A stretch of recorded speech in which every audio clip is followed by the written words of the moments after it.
कांवर में जल, सावन महीना है प्यारा रे। बैठे है बाबा भोले के संग, जेकर धाम है कोसम नारा रे।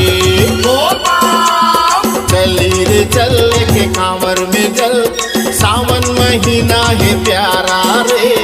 बैठे है बाबा भोले के संग, जेकर धाम है कोसम नारा रे। कोसम नारा गावोगा, शिव भोला मनावोगा, हमन बोल बम जावोगा, शिव भोला मनावोगा।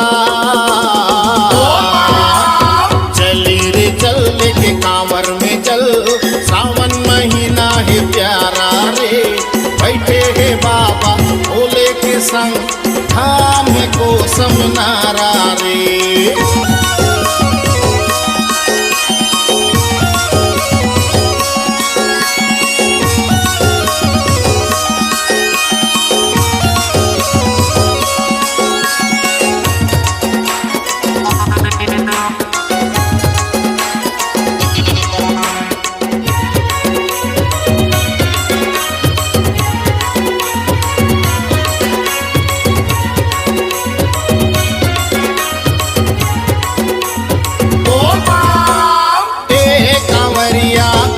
सजा मन में बसा भोले बाबा ला, श्रद्धा मन से ध्यान लगा, जल चढ़ा भोले बाबा ला।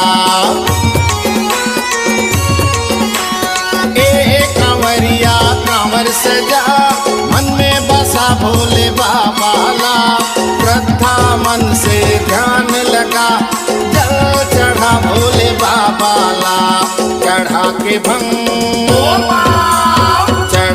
भंग तैमू के उमंग, जाना है कोसम नारा रे। बैठे है बाबा भोले के संग, जेकर धाम है कोसम नारा रे। कोसम नारा गावोगा, शिव शंभु मनावोगा, हमन बोल बम जावोगा, शिव भोला मनावोगा। चली रे चल के कांवर में जल, सावन महीना है प्यारा रे। बैठे है बाबा भोले के संग, जेकर धाम है कोसम नारा रे।